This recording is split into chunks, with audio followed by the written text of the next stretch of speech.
welcome to the Power of One Voice with your host, Rare Soul. I'm a little nervous. Today's episode is not just about survival, it is about divine intervention, failed systems, and a woman who lived through what should have killed her.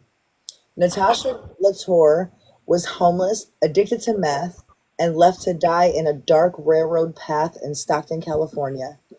Shot up 10 times by a man now suspected to be a serial killer. Natasha was forgotten by the police, but never died. This is her story of scars, shrapnel, light in the darkness, and a voice that refused to be silenced. This is Natasha's story, raw, radiant, and remarkably alive. So the first part we're going to touch base on is life before the gunfire. Um, what did you first feel the world? When did you first feel the world had given up on you? I, I'm not sure if I ever felt that the world gave up on me. I felt like maybe I'd given up um, on what, maybe I'd given up.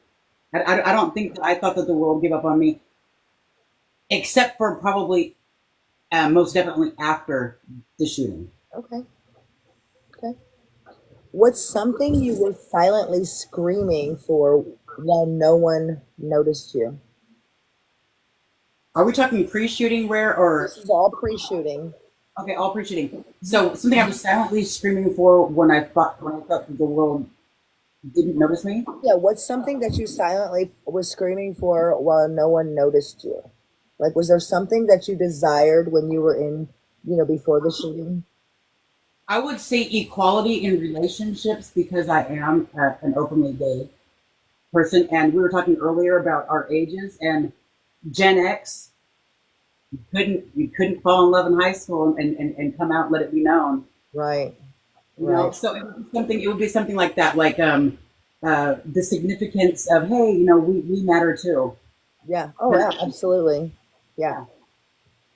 What is a version of yourself? What version of yourself did you bury just to survive the streets?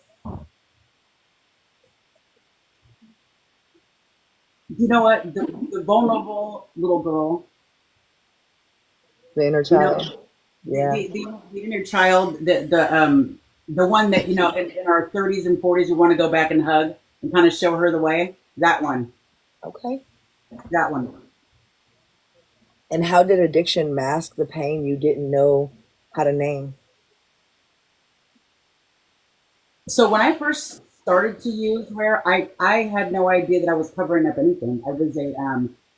It was an older crowd in San Francisco, and it was fun. And if you are someone who believes that the addiction is hereditary, then it was my destiny. I, however, believed that I was an adult and I made decisions, and then it was just too fucking late. You know what I mean? Yeah, So, yeah, I do. yeah. So then I became numb in areas like I mean, I could see myself at a. I've been to funerals where I didn't cry, and I knew I was hurting that the person was gone. Yeah. You know what I mean? That kind of thing. Yeah, absolutely. For sure. Yeah, I know you know what I mean. Yeah. Yeah, I do. Um, what what did you hunger or feel like, not just like in your stomach, but deep down in your soul during that time? In addiction. Well, before the shooting, before the addiction, like what was did you have any struggles before any of that? No, I don't know. No? Okay. That's fine. Yeah, yeah. No, I was a happy kid, but yeah. Okay. What moment made you question whether your life had any meaning or not?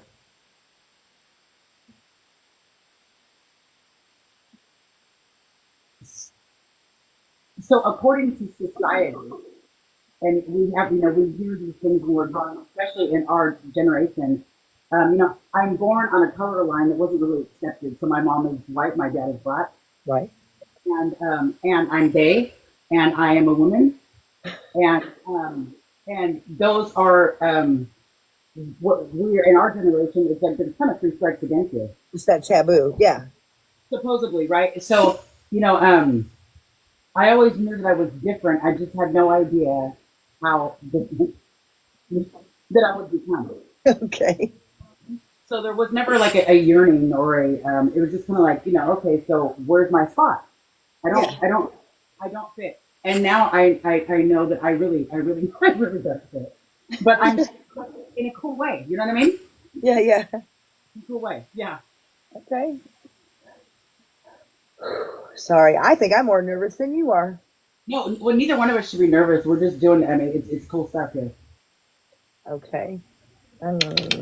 If someone had really seen you then, like, and then when I mean seen you, I don't mean just like physically look at you. I mean seen you for the person that you truly were, the biracial couples, the gay, the woman. Um, what would that have? What would they have found beneath you? So I have because I have I always knew that I was loved and accepted within my when I went into addiction, I had left people, family members and friends who did truly love me and they really did truly see me. Okay. So they would have seen me, the normal person that they see now back then because I was on a hiatus for 20 something years getting getting high. And then when I came back, it was like, it was like, oh, she's back and she's got her head. Thank God. Thank God. Thank Okay. God she's got her head, right? I mean, Yeah. you know, Yeah, that always seems to be something that we actually lose first, right? I mean, and permanently, we've seen it. Yeah. So When you close your eyes at night, what were you hoping not to wake up to then? before the shooting, obviously. Obviously. Okay, so I'm a true crime fanatic, always have been, and worst fear, serial killer. Honestly, I'm sorry, worst fear. was a serial killer. That's Oh, honestly a serial yeah. killer, and believe it or not, cancer. Those are Really? the two things that it's like I just wouldn't want. Interesting. So my mom is from Carmel Valley. Uh-huh. A neighbor a few years older than her that went away to school at the University of Santa Cruz, Hmm. killed by Edmund Kemper, which is the I'm co-ed. sorry, Natasha. Is there any way you could, I don't want to say get closer, but like your phone's breaking up a little bit? Is it? Is it better? There's Android for you. 100% better. Okay. Okay. Yeah. So my mom's. And you can lay down in your bed if you want to, as long as we can hear you. I don't know about the view of me though. You know what I mean? I look like I'm 450,000 pounds of Survivor. I only Okay. want to be 250 pounds of Survivor. Okay. So no, my mom's neighbor was actually killed by Edmund Kemper, the co-ed killer. Oh, wow. So I had heard about him growing up, and I joke with her now. I'm like, you're the common denominator, Mom. It's all your fault. But I'm just it's a joke. Yeah, yeah. So that was something that I worried about. Cancer, obviously. I think we all do with that, right? And a serial killer because I was always I'm a free spirit. Gotta love everybody. I want to take a nap at the beach if I'm tired. I want to. I don't want to worry about somebody. I mean, no, that's just me. Yeah. Sleep with So your doors unlocked or sleep with your doors open. And I think that's our generation. We grew up like that. We didn't have to lock our doors. We didn't have to sleep with the door shut. yeah, yeah. So yeah, that would be. I mean, that's what I feared. Hmm. I guess, or thought twice about. But there's no way to prepare for either one of those things, right? You Right. can't. No, no. Did you ever tell yourself a lie because of the way the world treated you? Tell myself a lie. Let me see. I've told myself several lies. Um, And when I say that, I mean, like, did you ever tell yourself a lie, like, maybe it's me and not the world? okay, so no, because I never blamed. I mean, I never blamed the world for anything. You know what I mean? Yeah, I mean, there are people out there that do that. So, yeah, why did God make me like this? Why did no, He make me like this? Why did He be my parents? And that's why I'm asking, if you ever struggled with anything like that. yeah, no. I always, my mom made it very clear to us that whatever the differences were, whatever we thought, that it was cool. So, even touching on that, I was born in 1974. Interracial marriage became legal in 1967. Right. And so it This was is very very much, new. yeah, and we're going back to the one drop rule. You know what I mean? Like, like no matter what you look like, it's like if it's in there, it's in there. And for me, it's like I've always been very proud of my dad's side of the family and my mom's. You know what I Yeah, mean? So it's like, you should be. yeah, and she never let that she always made sure that we were. Okay. So yeah, I didn't I just thought the world needed to catch the fuck up, honestly. Yeah. For sure. I wasn't blaming him for anything. It was, just catch up. Right. I get Yeah. it. I get it. So we're gonna move on to April 16th, 2021. Okay. Big date for you. It's a huge day for me. The night that changed everything. The night that changed everything. Yeah. What instinct kicked in the moment your life was under fire? Survival. How am I going to get out of this? Mhm. Am I going to get out of this? Were you What afraid? do I have, what do I have to do? Yeah. Afraid? Yeah. Was there a single thought? Was there a single thought or face that kept flashing through your mind as you bled out? Um, there was a moment, there was a really, really, really dark moment when you're kind of saying goodbye to everything. I'm not, I was kind of saying, um, okay, I'm either gonna, not here. I don't want to die right here, Right. and so, the moment that, as far as a face flashing in front of my face, no, there was no bright white light. There was nothing like that. There was no, retrospect, uh, video of my life coming back. Nothing like that. No. And you didn't think like, I wish my mom was here, or I did. Okay. So I didn't, I remember saying that, I don't want my mom to find my body like this. right.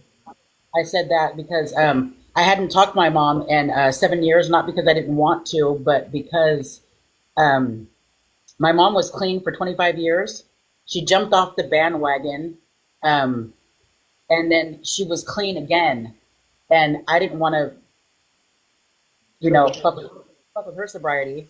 And Right. I wasn't in a space to where I could proudly call my mom, Hmm. even though I know who she is and she would have accepted anything anywhere. You know what I mean? So Right. I went ahead and ceased communication.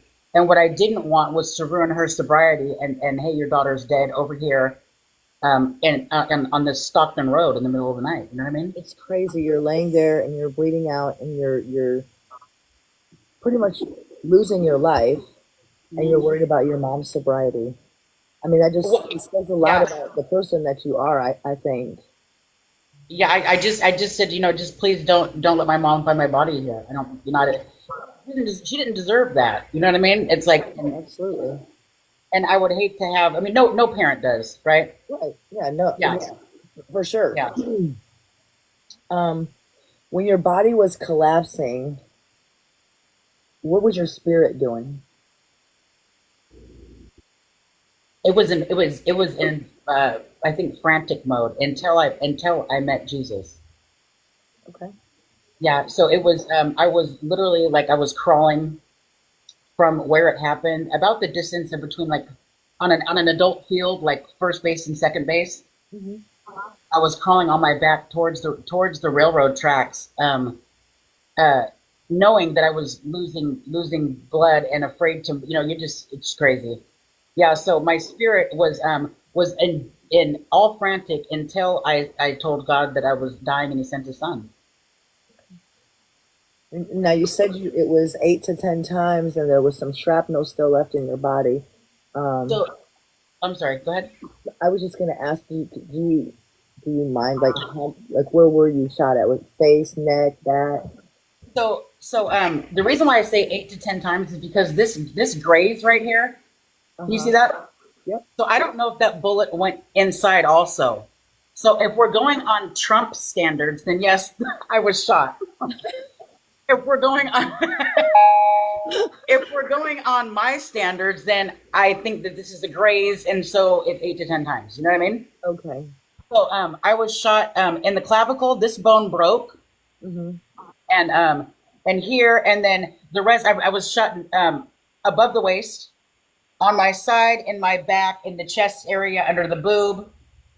Um, and there's no headshots and nothing below the waist. So, wow. You are a lucky So, man. so when I woke up in the hospital, they told me that they had taken 7 bullets out of me that night. And then this bullet came out a couple months later. And then I had a bullet removed right here. And so, and then the graze, that's where it's between 8 and 10 times. But really, I honestly, I think accurately would be 9 times in a graze. 9 and a grade, so that what, like 9 and a possible? Yeah. Yeah. I can assure you I have no room for any more. So Right. No, I wouldn't say you did.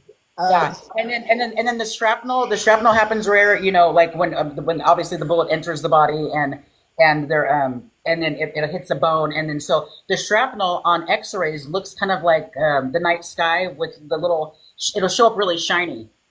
The Wow. little it's like, yeah, you said the little shrapnel parts right there, and that's so I'm unable to like have an MRI, for example. Oh, okay. Yeah. CT scans and PET scans all the way right here. Okay. Yeah, I have a pump in my stomach, and when I go to the MRI, it, like, I could feel it. Zzz, zzz, zzz. Oh, really? Yeah, I can feel it. Yeah, it Oh, kind of terrifies me a little bit because I'm afraid, like, the magnet's just gonna, like, out of my yeah, body. yeah, So yeah, yeah. yeah. So I get it. I get it. Um, can you describe the moment that your mind separated from your body? The only time that happened was when I crawled to the street, and I had been calling for help from anybody that may or may not be there. Help! I was me. It's Tasha. I've been shot. And then, like I've said before, I only had one call left. It's something I heard of this dude. You know what I mean? So I'm like, God, I'm dying. You know what I mean? And then Jesus came, and it was a presence. So I never saw him. But the moment my mind left my body was when I said, it's you. Will you sit here with me? And he said yes. And then he went behind me. He sat behind me, so I'm kind of like back in his back. His arms are around me, and all the pain left. And that's something that I've always expected. This is what Jesus is supposed to do. What I wasn't expecting, and what blew me away, was that he started to shake and tremble just how I was moments before. And it just blew my mind. I was like, this guy just took the bullets for me, not just the pain. He's suffering in lieu of me. Right. It was just mind blowing. It was like, what is going on here? And it was the most comforting, loving feeling I'd ever had. I knew right then and there that there was a purpose for all this. I didn't know if I was ever going to wake up. But I did know that I was once and finally and for all, despite everybody else's um, attempts in my life, I was loved, and I was so loved. You know what I mean? And it was just Yeah. like, so that took me to a place to where I couldn't even describe. It brought me to a high that's at a just an astronomical level. I can't even compare it now. I mean, I can't even. It's like, I just don't know. I mean, all So I know. a high better than the math. Oh my God! Listen, I've been sober for 4 years, 2 months, and what's the date today? The 17th, 4 years, 2 months, and no, it's not the 17th. 23rd, 21st. 23rd. 4 years, 4 years, 2 months, and 22 days, and I've never been this high in my life. That's amazing. Yeah, it's crazy amazing. Yes, I mean, it is. it's completely effortless. So it's like it's definitely divine intervention. Yeah, that's You're fucking phenomenal. That dude is. I'm telling you, he's so amazing. I got him tattooed on my arm. Yeah. Yeah, that's Wow. just yeah. It's just what happened. It's just what happened. I mean, it's not great that you got shot, but I mean, it's great that you experienced that experience and that he reached down and he did touch you. You Yeah, know. right in the middle of the street. I mean, a body full of bullets and a system full of dope. Wow. Gay and black and white and all of it. You know what I mean? He And he didn't. He still didn't. loves you. Yes, and I didn't know that until that moment. I've heard it I didn't know it until that because I've heard it, but you know what? Rare. I've always heard it like the Lord loves you, but like kind of like an Old Testament type thing. You know what I mean? Yeah. Like everything from Leviticus comes up when I start talking about the Lord. Okay. What was the most human part of that inhumane moment?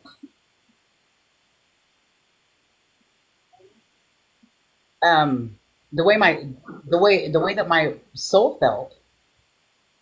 You know That what was I the mean? most human part of it. It was so the most human. I mean, I guess the fact that I was struggling trying to put it all together. Is this really happening? Hmm. Am I going crazy? I mean, I never had dope that damn good, so I mean, I can't. I've never gotten high and thought I was talking to Jesus. That's something I didn't do. You know Right. what I'm saying? So it's like I think the most human part was you know, I think the feeling that I was going home in a way. Wow. You know what I mean? Like yeah, I'm going home. Damn.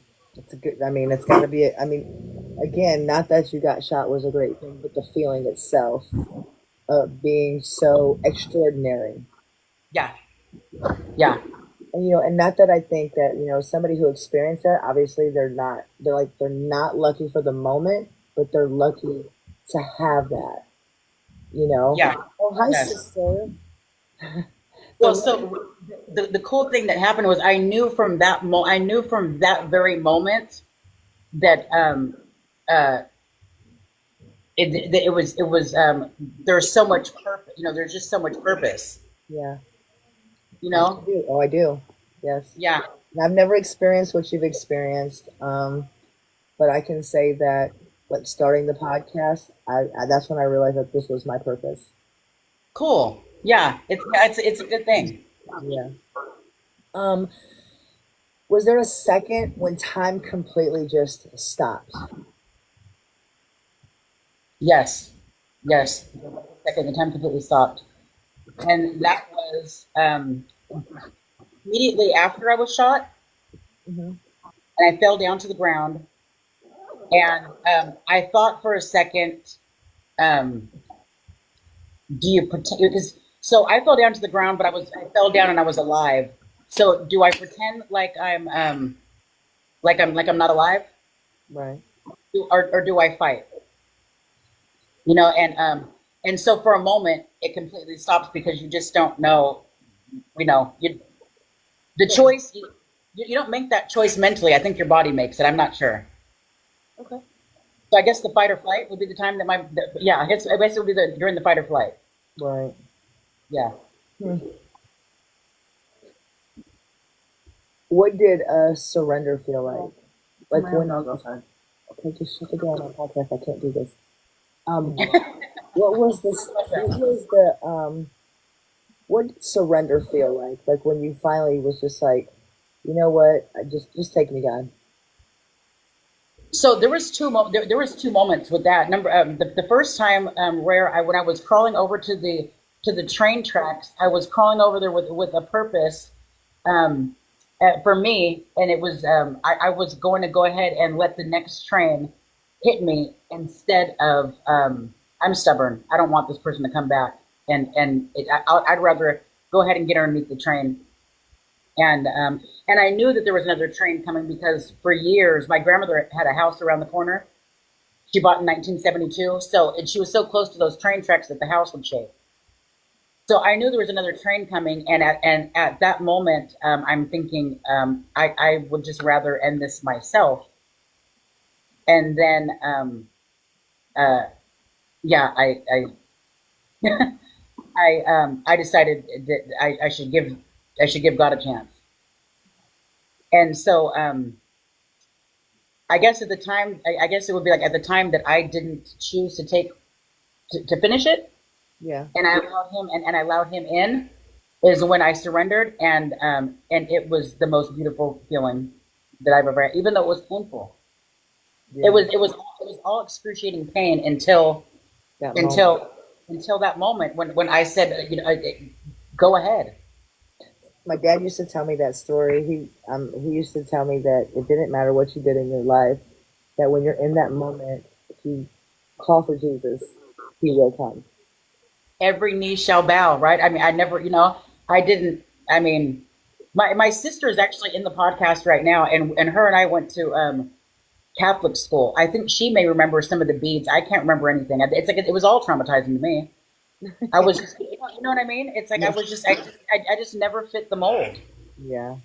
So to even call him was something that I wouldn't. It's like, I mean, I Like on a I normal basis, you wouldn't think that you would have done it. well, no, I wouldn't have, because I mean, I honestly, I mean, I would have thought that, like I said, I'm biracial. I'm a drug addict. I'm homeless. I am what I thought. I mean, I'm gay. I'm what I thought that I'm everything that he would be late for. Right. I couldn't have been more wrong. I'm everything that he uses. I didn't know that. I have no. I'm speaking to you with no knowledge of the Bible. I don't know. That's not what Yeah. my. No, You know. I get it. I understand. I know I you do. I No, understand. you do. Yeah. Um, what was the loudest sound in the silence? The railroad tracks. Okay. The railroad tracks and my heartbeat. So you could hear your heartbeat. I can hear my heartbeat, and it sounded. I mean, it sounded. It was. You can hear it like literally like. So I thought.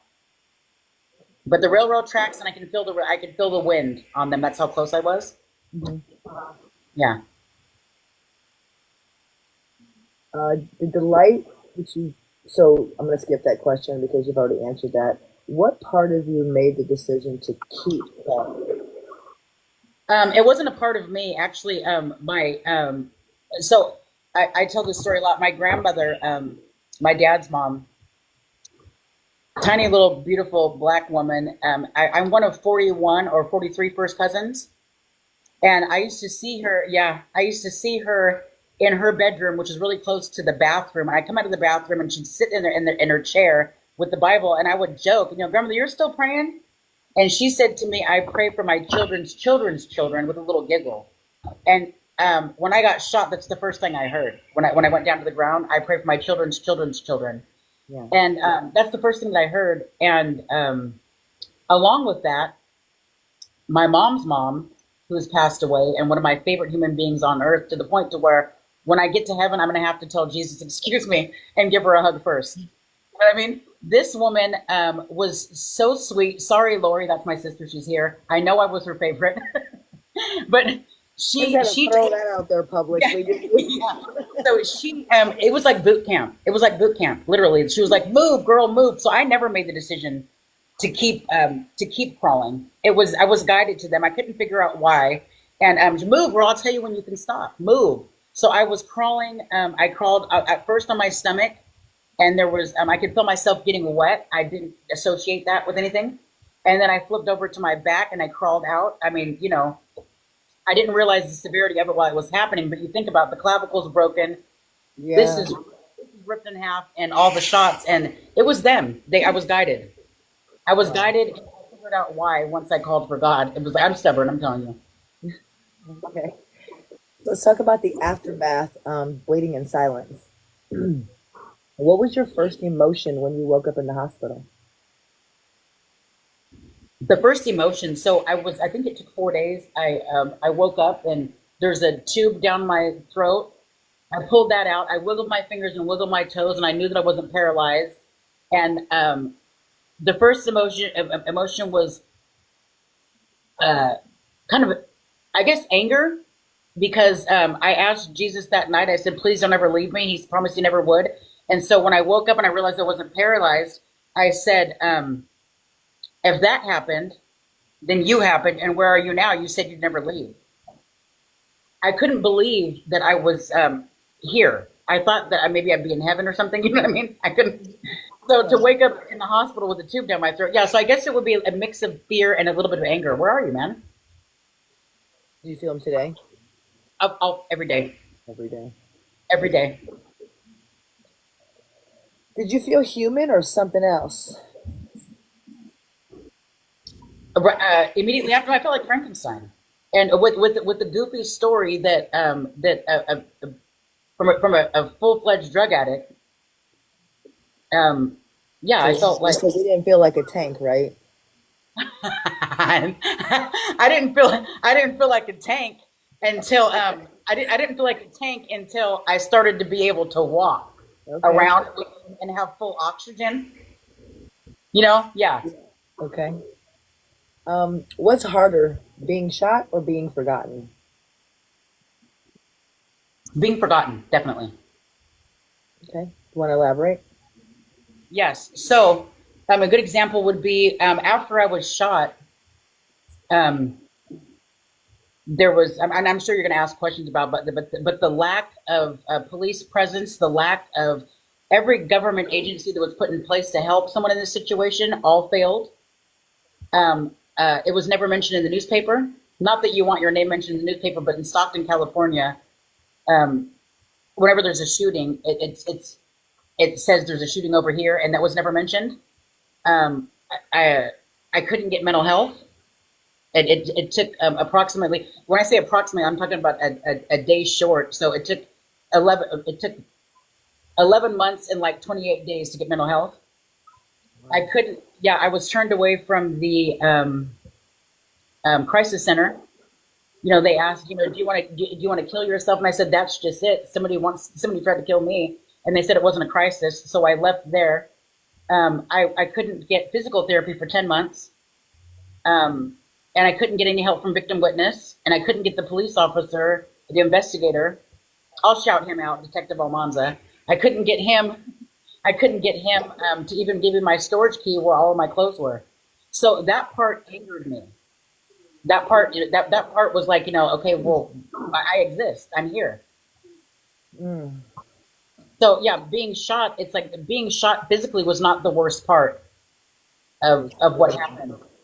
Yeah, it was the aftermath. Okay. What haunts you more, the bullets or the silence that followed them? Oh, okay. So it would be the silence. The It would be the silence. silence, definitely. When something like this happens, I never just thought about myself. I thought, so first of all, I knew for a fact when I was shot, Rare, that it was either an accident or they got the wrong person. I never fathomed it would be a serial killer. The reason why I say this is not just because I'm being, oh well, I didn't have any problems with anybody. I didn't. I wasn't grimy, but more than that, 7 days a week, I would be at the same recycling center, and if you wanted to kill me, you could have easily went To the recycling to the center. recycling center or the railroad tracks over by there where I was getting high, and you could have shot me there, and nobody would have ever known. So I know what it feels like to be somebody who's been assaulted in that way, ignored, and then I know what it feels like for people to all of a sudden care because there is this serial killer and there's a fascination with it. I've had one forever, and so I know what that feels like too. Yes. And I would say that the silence, the people that get ignored, the ones that are still standing out there with $10,000 rewards for 30 years, and we still don't know who killed their family members. Right. That we know being ignored like that is something crucial. It's like, ugh, I think one of my fears is like while I'm asleep and somebody coming in while I'm asleep. right? That scares me. Yeah, Yeah. I don't ever really. I mean, I watch all those shows as well, but I don't ever think about that. I think about I'm asleep and somebody's coming in my house. That's Hmm. probably going to be one of my fears. Yeah. Um, how did you feel to recover? Sorry. How did it feel to recover while carrying the weight of being dismissed? Oh, it was awful. Oh, I mean, that part right there was, I mean, that was awful because I mean, my anxiety was through the roof. I was snappy. I was annoyed. I was also, um, I wasn't very happy about, being called to get sober, but God kept on telling me I'm preparing you for something. I was annoyed. Like I don't have any kids. I mean, Yeah. I didn't realize, that my absence from my family was even hurtful. Wow. It's like I'm doing my own thing, and you know what I mean. So yeah, so that was fine until it became a serial killer. Then there was survivor's guilt. Okay. So when you searched for the answer, did it feel like you were chasing ghosts? Yes, How so? because there would be um, there would be no responses from these places where I was trying to get help or trying to figure out how to navigate this, Hmm. and um, and I now know why. It's because there would be no. They it's very clear they didn't want me to know that I was the survivor of a serial killer. You know what I mean? Yeah. So that's why the help didn't come. Mind you, when I say that, there's no possible way that my shooting could have been prevented. Okay, Right. I get that, but within a month of it happening, they knew that I was the victim of a serial killer. And that being said, I should have gotten help. They didn't never have to address it, but I should have gotten help Right. immediately. Immediately. And do we know, is there speculation on how many other people?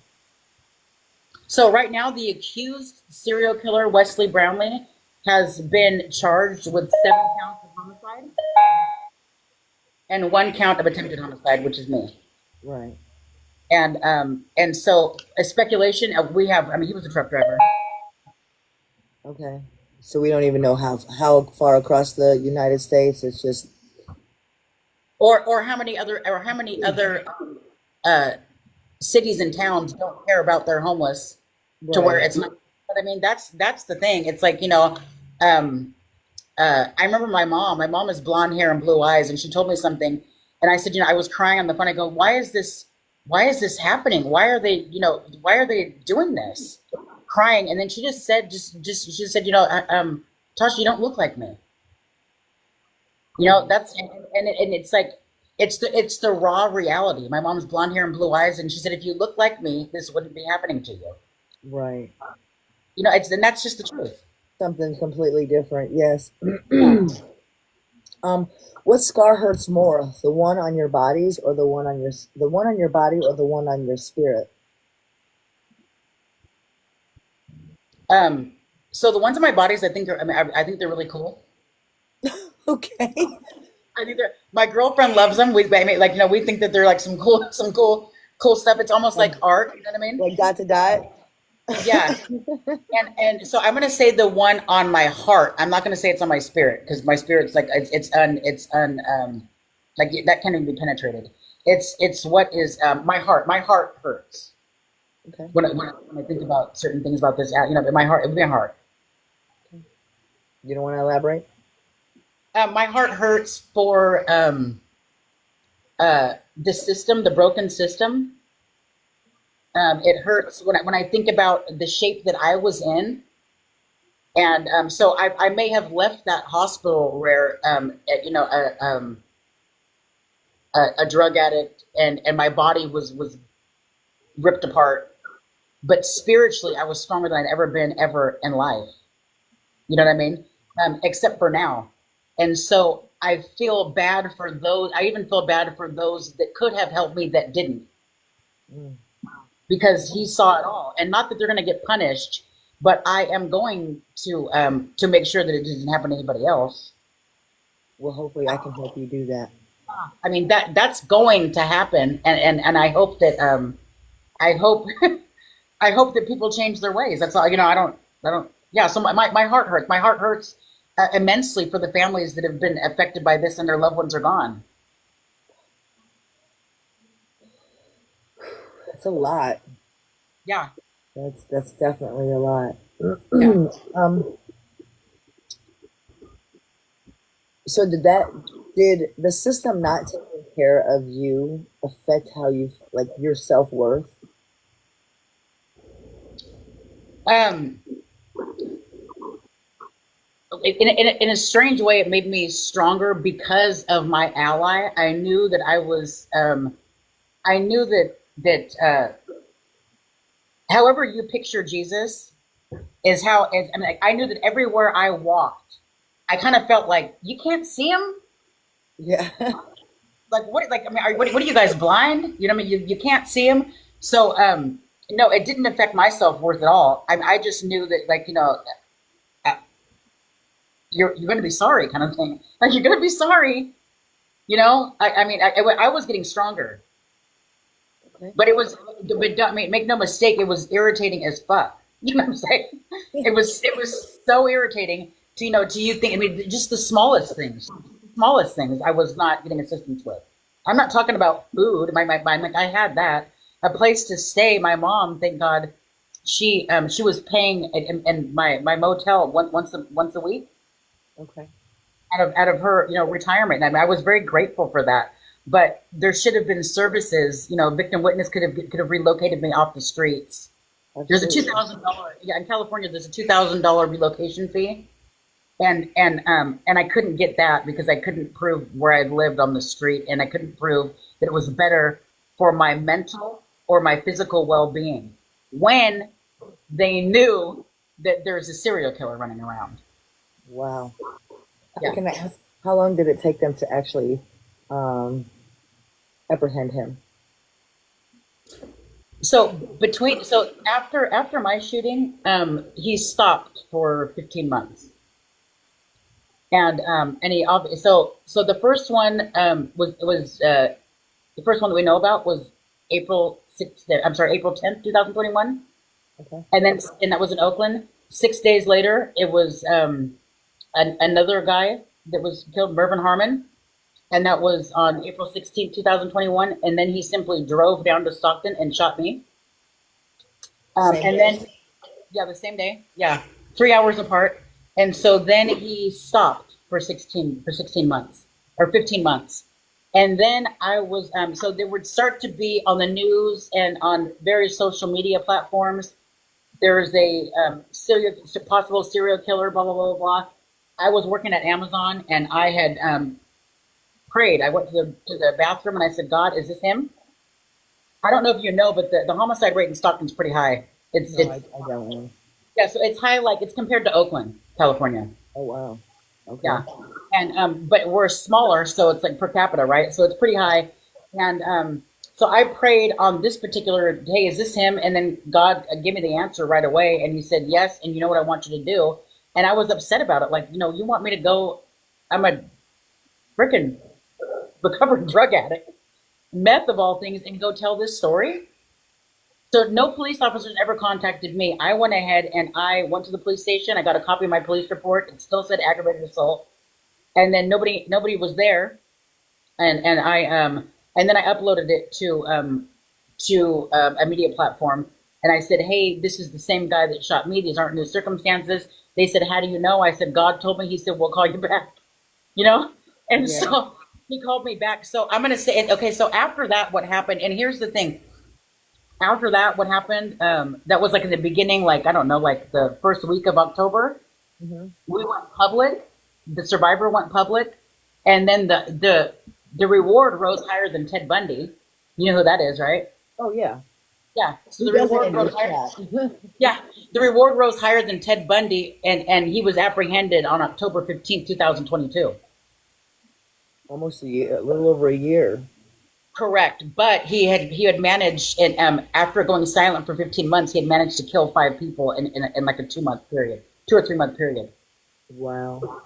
So I went from like normal shooting survivor to serial killer survivor like overnight, and uh, that feeling made my heart hurt. Going back on that, that feeling made my heart hurt for the people because I know what it feels like to be both. I know what it feels like to be somebody who was shot and nobody cares and nobody's looking for the guy and nothing, you know what I mean?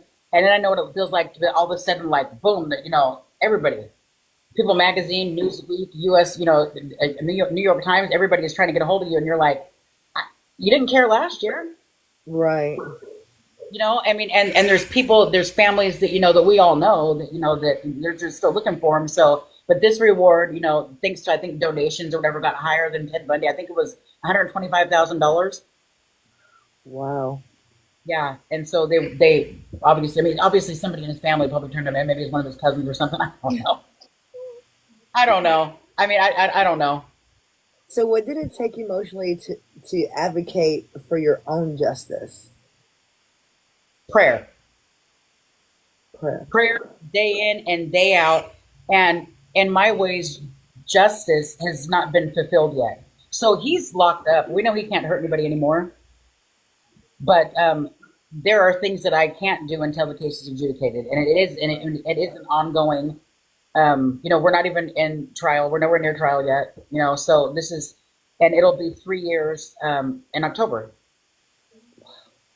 Then we go to court once a month for about 15 minutes and play the game that whatever he feels like playing. So in a lot of ways, you get frustrated because you're asked not to speak about this or not to speak about that, and it's like, listen, I fought a whole ass battle with cancer, and I come back and the court case hasn't moved. Wow. And so now we're talking. Right. If someone had showed up for you, police, investigators, anybody, how might that have changed your healing process? Immensely.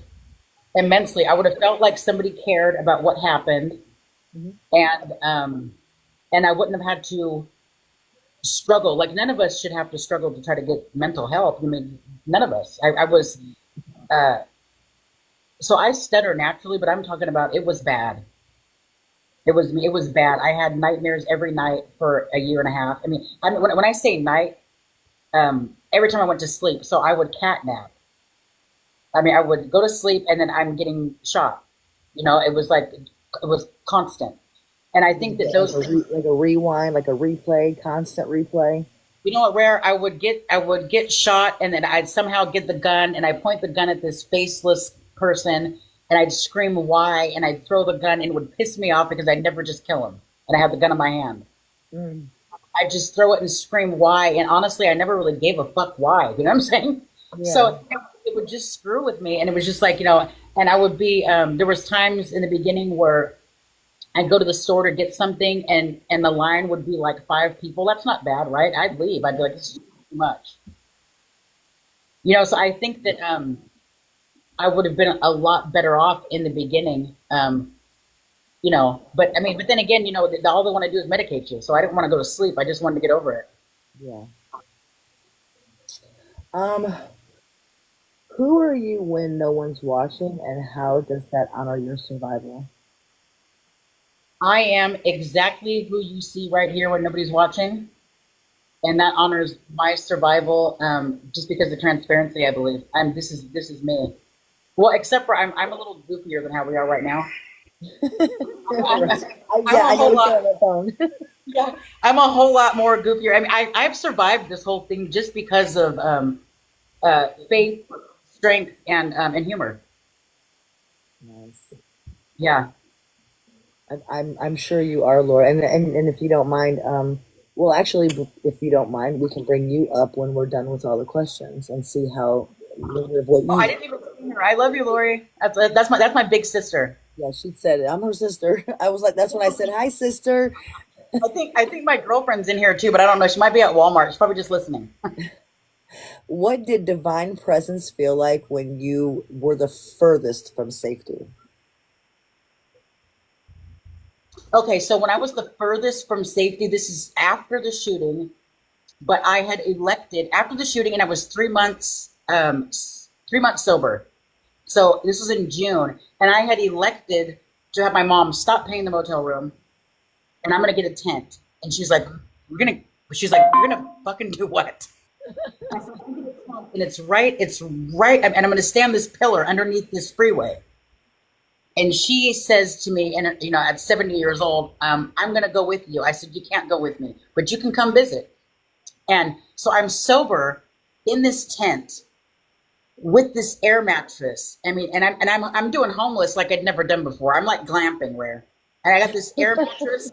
I got this air mattress. I have this little burner that's a propane burner. I have a pan. I have a big, huge ice chest, and I have ice in here and sodas, and I have cartons of cigarettes and no dope.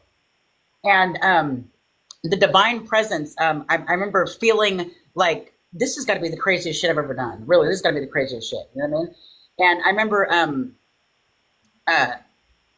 there was a group of guys in a car, and they were tying off. I knew what they were going to do. Yeah. They were tying, and I I was listening to gospel music, and I was blaring it, and then I opened up the tent and I come out, and the guy looks at me and he goes, "Really, really, like that?" And he takes off in the car. And so I said, "Okay, well, I guess the presence of the Lord doesn't make you want to get high or turn a trick." You know what I mean? So it was very comforting. It was like this, he's right here with me, and I had more than he'd ever. I was living. I mean, come on, everything I just described was more than Jesus ever had. He didn't have an air mattress, Right. and ice with Pepsi and everything else, And so I felt really, really, really, and I know that it appeared crazy to everybody in my family. Oh my God, she's homeless. She's doing this, and she is no longer on drugs. Is she not on drugs? What's going on? You know what I mean? And the Yeah. cool thing about it is, you know how it is. Like, when you get sober, it's like, I was asking the doctor for drug tests, and I didn't even need them. I'm all, hey, so on Tuesday, what do you think about drug tests? You know what I mean? And they're like, for what? And I go, my own personal stuff. So, I mean, there's a record of my sobriety. Not that I need it, but Right. it's constant. It's constant. And so it was, I knew that I was very unprotected. I also knew that, that financially I couldn't be in a $600, $700 a week room. And I couldn't get the help I needed to get into housing, transition into housing. Yeah. So it was a very scary time, and yet I was surrounded by love and His presence. And so I mean, oddly enough, I felt like I was getting stronger. It's fucking amazing. Yeah, it was crazy. It's still crazy.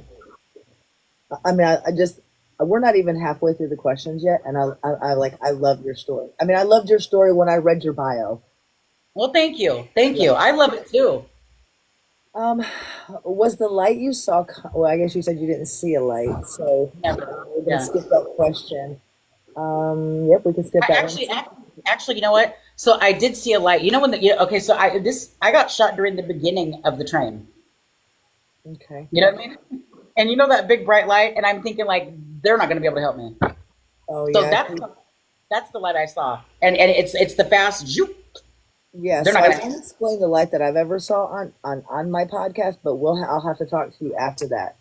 Okay. Um, so let's see. I'm gonna see. What does intimacy with God feel like now? Well, I feel like okay. So I always talk to Jesus, and I mean I don't know how anybody God how I see Him. You know what I mean? It's like I don't. It, I feel like it's my best friend, constantly always there. It's also my father. I know He's got a great sense of humor. He's got a great sense of humor. So okay. So if I'm having a bad day, it's better. But I do know that I can still have bad days, and it's better. And but now I know that which I didn't before. I used to think that the heaviness of life, not the world, but the heaviness of my life and my decisions were for me to carry. Right. And so I found out during this process that He's a wonderful trash man too, because I could just give it all to Him and let Him sift it, And Yeah. it feels it's a beautiful feeling. Do you ever question why He saved you?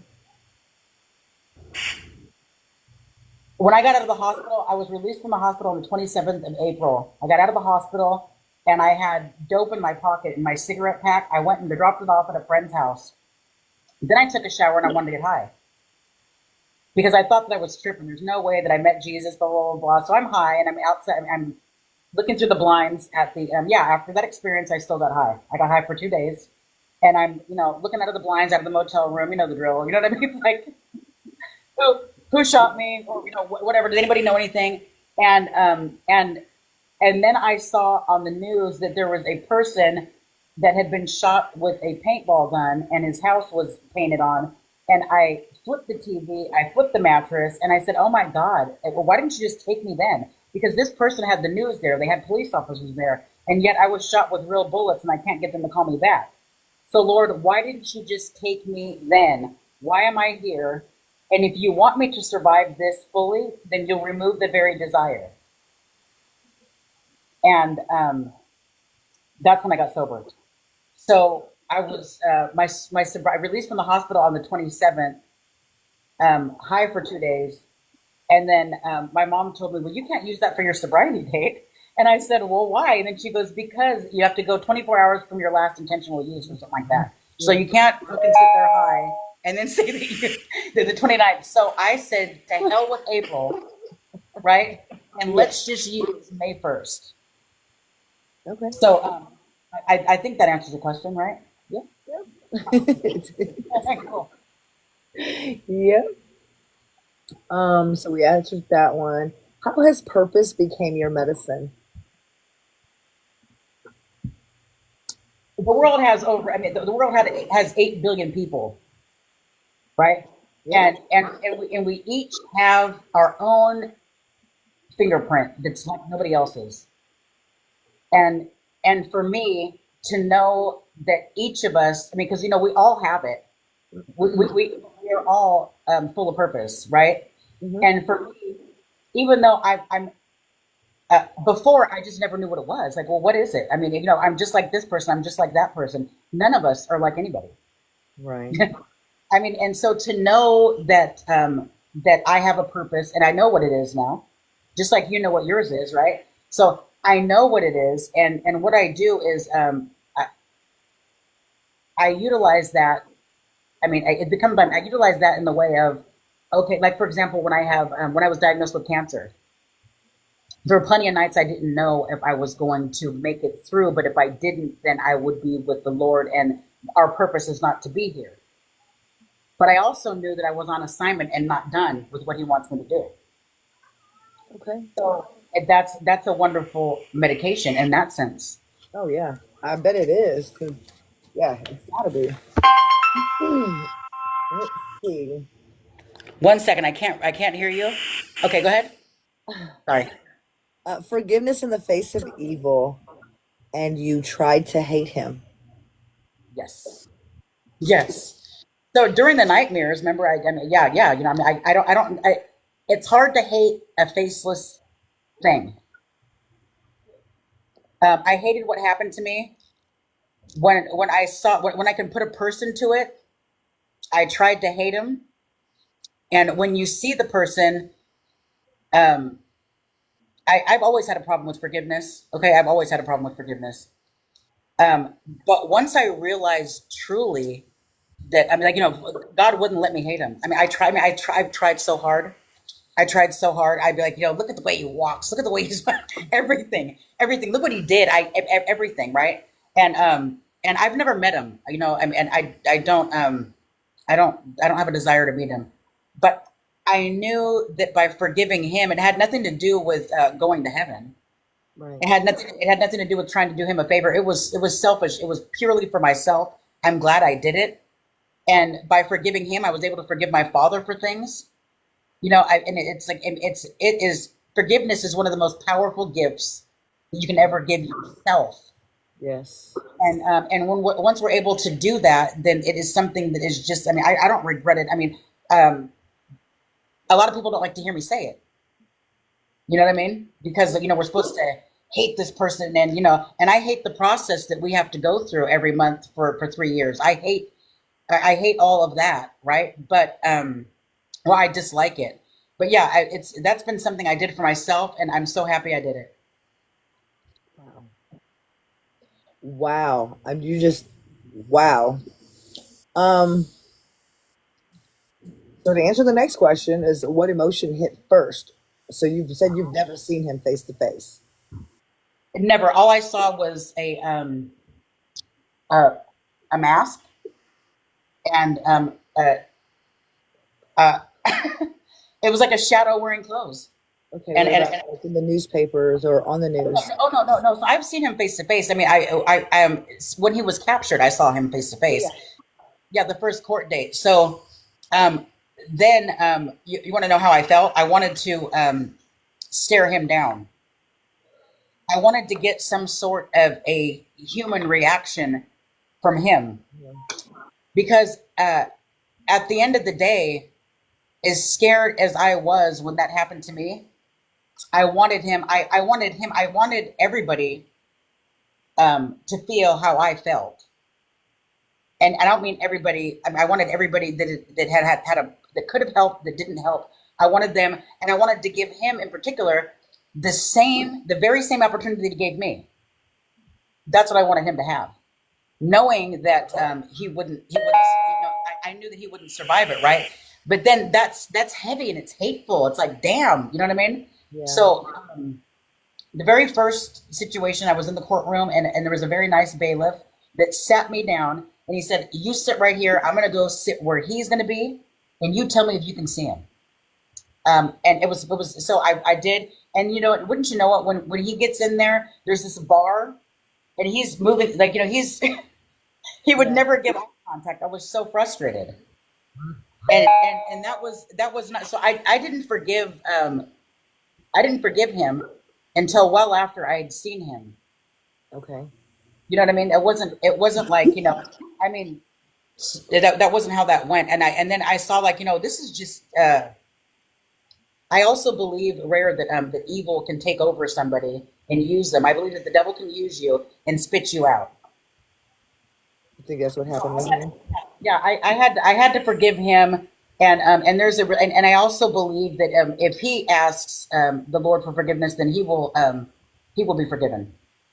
So was seeing him for the first time, was that like unlocking a memory or what's the word I'm looking for? Like reliving the situation? No, No? no. Seeing him for the first time was like, well, damn, no wonder why you shot me. I would have kicked your ass. I mean, if you'd have just walked up to me and gave me a chance, I would have fucked you up. You know what I'm saying? And maybe you knew that. You know what I mean? But and then there's also that part of us, as women. You know what I mean? To where it's like, yes, I mean, I was the only female shot. Hmm. I am the only survivor. But there's another part of me that, I mean, because I'm not like, I mean, it's not about a race thing, but it's like, I mean, I'm looking at him like, I mean, do you know you shot you shot a black woman, an unarmed black woman, Yeah. and Wow. not that he should have shot an unarmed white woman, but it's just like, what were you? I mean, and what were you thinking? What were you? We were all unarmed, but it's like, do you even know? So there was a part of me that felt kind of good towards like, yeah, like, yeah, I'm your worst nightmare now, huh? You know? Yeah, yeah, absolutely. Yeah. I think I would have probably tried to come across the courtroom, honestly. Yeah. I probably would have. Yeah, I would have been I would have filled I would have been filled with anger. Yeah, well, and that's the reason why my mom doesn't accompany me to court. You know, Yeah. but I did catch her praying for him. You know what I'm saying? Yeah. Yeah. Yeah, anger gets you. Yes, it Um, can. what did your spirit finally feel when you said, "I forgive you"? Oh, I can only compare it to meeting Jesus for the first time. Okay. So free, so free. So I mean, it's like like when you're no longer bound to the dope. Yeah. I mean, it's just It yeah, was just like a freeing. butter. Yeah, just like a butterfly, just like I can now fly. I'm not weighted down anymore. The anchor is gone. Yeah. Freeing. Yeah, you did not win at all on any level. Yeah. Yeah. Wow. Um, is there any part of you that still kind of resists some forgiveness? So that came up on two different times so far. and I've had to pray it away. Number one was people say that we have cancer cells within our bodies. We talked about that earlier, Yep. and then major trauma can bring that out. Right. So hearing that I had third stage colon cancer, and the association that some people brought into it, and then when I asked the doctor, and so there's some doctors that say yeah or no, some say maybe, and a lot of them say I don't know. So that made me feel like, you motherfucker, you know what I'm saying? Yeah. Like, and then so it's there that time, but you pray that away, and then um, when you're dealing with a defendant or an accused, and they play that card that so basically we for 6 7 months a year we're going back with you're not competent to stand trial, you know. Wow. So that can it because that's like, come on, man, like, let's, and there was another time that we had to go back because he needed glasses, and I almost walked out of the courtroom. I was like, oh no, he doesn't need glasses, trust me, he's got a good fucking aim, he can see just fine, you know what I mean. So those kinds of things, but that's not him. I mean, I do realize that that's me, like, and just keep where you're at, because I have to do what makes my life peaceful, and I feel good about forgiving him, and I don't want to get angry about this other stuff, because I also realize that as much as it's frustrating and annoying, and for anybody else going through something like that, murder trials take a long time, and they do have to make sure that it's done right, and so everything that's happening is absolutely necessary. Yeah. I get that. I'm not around here. Around here, it's like we had a situation, and it took them all of like 4 months. Trial, court trial, arrest, court trial, and bam, 10 years. To wrap it up, yeah. Yeah. So that person maybe didn't play the game. Maybe they just took what they had coming. I don't know. Yeah, maybe. I really don't know the logistics, but Yeah. what would you say to someone who thinks forgiveness makes you weak? Thank you. Try it out. Mm, Try it out, yeah. and see what happens. We don't always have to look within when we're trying to forgive somebody. We don't have to say, "Well, I want forgiveness, so I'll forgive you." Because if that was the case, I never would have forgave him. Right. No, I mean, I'm like I said, I'm stubborn. And the other thing is, we don't ever have to tell them. They can be our secret. Right. And it's empowering. So for someone who thinks that it makes you weak, it only makes you. I would say that you don't have to. Maybe they might be looking at themselves like they have to go approach the person and say, "Oh, I forgive you." You don't have to do that. They don't ever have to know. It's your best kept secret. Yeah. Yeah. I agree. I Yeah, 100% agree with that. Um, yeah. when you wanted to hate him, oh, never mind. We read that one already. So we didn't read it, but you just answered it. So we're going to skip it. If you could speak one truth to him in a locked room, just the two of you, what would it be? Wesley, well, I encourage you to pray. It's a good answer. Not too many people would have said that. I mean, I don't feel like they would have. That's a good answer. Well, to walk in and say "fuck you" is a waste of time. Yeah. And it doesn't give him the opportunity that I would want. And you know what? At the end of the day, I was given an opportunity at those railroad tracks.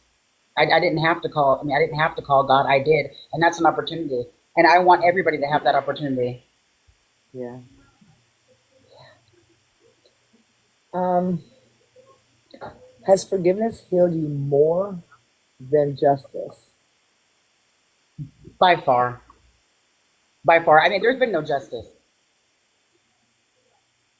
Yeah. Yeah. I mean, I know he hasn't been convicted, but he is incarcerated, correct? Correct. Yeah. So the threat is gone. Yes. It's gone from from the streets, and so but yeah, it's definitely forgiveness. I mean, forgiveness and the faith, just the whole relationship that I've been able to build with Jesus has been, yeah, it's like I would get shot all over again for it. Wow, that's powerful. I really would. Like, I mean, I like, I mean, especially if you know you're gonna live. I mean, I wouldn't take the chance. I mean, you're not gonna find me on another railroad tracks waiting for it to happen. You know what I mean? But I mean, yeah, Right. I would do it all again for this relationship that exists in my life now. That's good. What boundaries protect your forgiveness from being re-traumatized? What was that? What boundaries protect your forgiveness from being re-traumatized? So after these events, there's a real there's a lot of things I just don't care about anymore. Like stuff that I used to think was huge, it just doesn't like they they don't matter. So it's really hard to get in. Even though I'm so transparent, it's like I mean, you know, a stranger tried to murder me. So um, like my feelings are you're not gonna have a you're not gonna be able to hurt them. You know what I mean? Right. Yeah. So it's like Kind of like there's nothing that can hurt you at this point because it took everything from you. yeah. I mean, and I know who was right there, protecting me. So I mean, I'm not too much worried. I mean, I'm not. Yeah, I don't. Um, is it harder to forgive the stranger or the system? It is harder to forgive the system because the stranger. Listen, if you're hunting human beings, you don't have it all. Right. Okay, the system is supposed to have it all. You know what I mean? Like Yeah. they are not supposed to be doing fucked up shit. But I will have to say that it is it's harder to forgive the person you love. It's Wow. harder.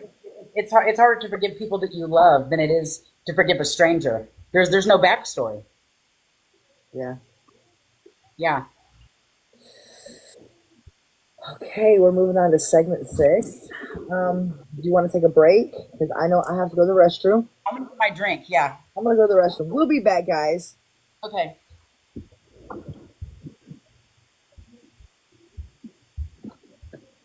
But I'm up for the real.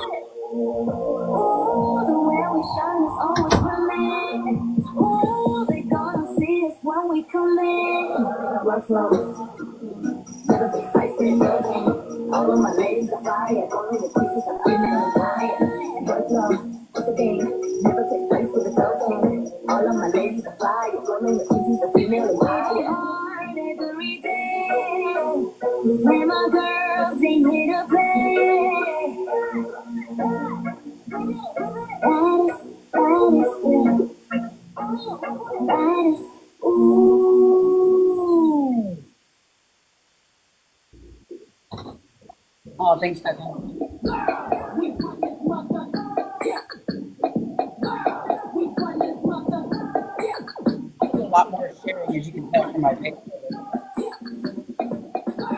We run this mother. Who run the world, girls? Who run the world, girls? Who run the world, girls? Okay. Sorry for that. I'm back. I'm back. Thank you, cousin. I'm just responding to my cousin on there. You're fine. You're fine. Um, Systematic failure, ignored until it was too late. What does it feel like to be unheard by the people who are supposed to protect you? Awful. Love that stuff. Isn't it good? It's pure sugar, but it's good stuff. So good. Yeah. So it feels absolutely awful. You feel like you are zero on a scale from 1 to 100. You're zero Hmm. because you're in such a you're in a needy situation, and you just can't get. It's like you're like a baby trying to. Who's going to feed you? Who's going to take care of you? Right. Awful. What moment made you realize the system wasn't built for you? Okay. So I have been arrested in the past. I've never done prison time. I went to jail. And I'm going to tell you, every single time I've been arrested in the past, it was my fault. Right. It was my doing. Every time a cop ever questioned me, it was probably looking I was probably looking sus. You know what I'm saying?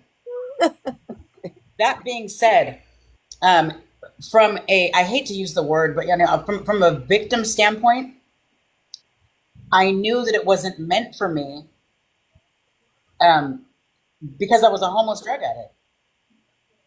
Okay. They didn't, you know, and where I'm at. And okay, so the city of Stockton, uh, unfortunately, you know what I mean.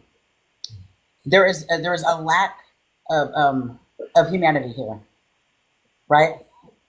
Or people think that that you know, for some reason, people think you get shot and you get a whole bunch of money. I don't know what it is, but they think you get shot and you get thousands. That's what you really you get thousands of dollars because you got shot. That Yeah. doesn't happen. It doesn't happen. You know, you can do documentaries. You don't get paid for documentaries. So, you know, Tubi doesn't pay you. You know, it's that screws with the integrity of your story. You know what I'm saying? Hmm. So, yeah, I knew the system wasn't meant for me when I was when I got shot.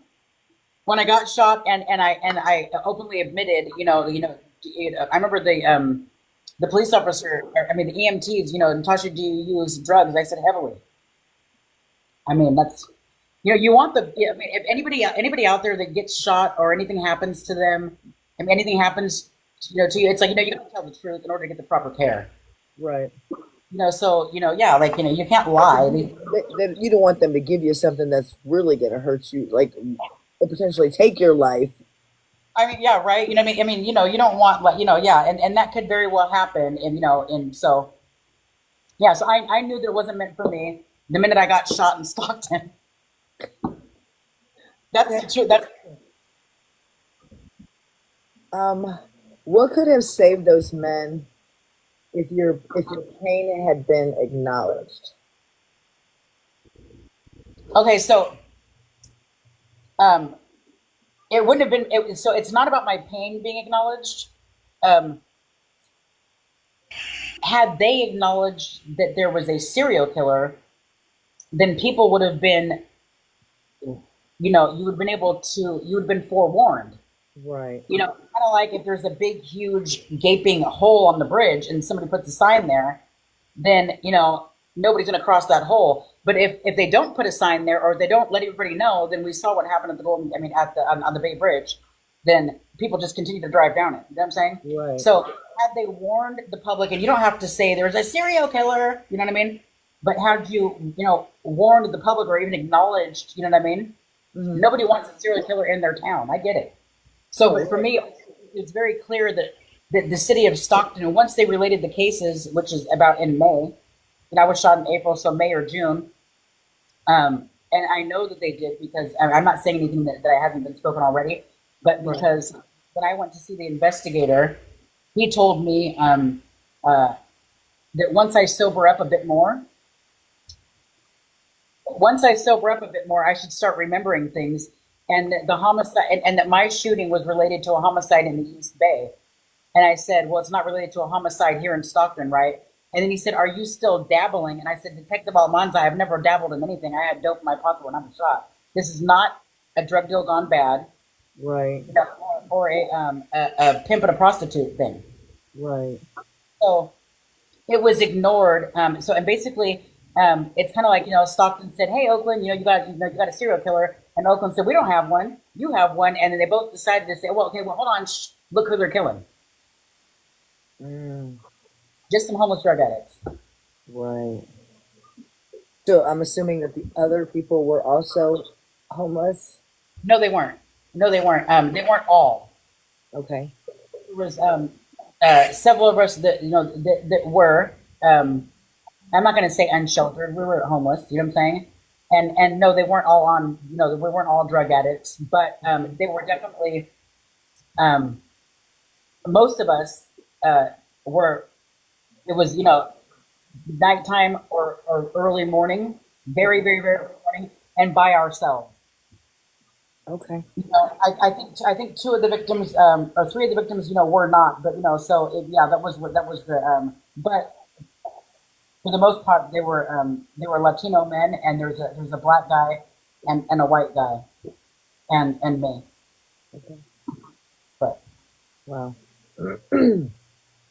um, what did the apology feel like? Healing or hollow? the apology from the police, Yeah. um, that was hollow. Okay, so it was heartfelt, but it was private, and therefore it was hollow. Right. Like we get can't tell anybody that we fucked up. Yeah, Yeah. yeah, because whatever reason, I think we can all speculate as to why they wouldn't want to tell anybody. But yeah, so they're publicly admitting that they privately apologized to me, Wow. and so and in some ways I mean it was heart. I mean Joe Silva was, I mean, if he would have blinked he would have been crying, and and he meant it. He meant every word he said. But he was really, he meant it. The chief of police, he meant it. But for some reason, it was not on the microphone. It was, and there was a microphone there. There was a microphone. It was off to the side. It wasn't at the police department. Hey, what can we do different? It wasn't at dinner. It wasn't at. It was a hey, come here. I want to let you know something. Wow. So it was very clear to me that they they even they left my property there. You know what I mean? Like they don't even know where my bike is. Mm. You know, it's like, and I said that's my bike when I'm shot. That's my bike. And then so when you're homeless and you don't have that's my transportation. Yeah. I recycled every day. That's how I get to where I'm going. You know, it's like you just leave it there. Like we don't know where it is. So you feel like nothing. All the while, Jesus is telling you you're something, something, something. Yeah. So it's a hidden strength, kind of.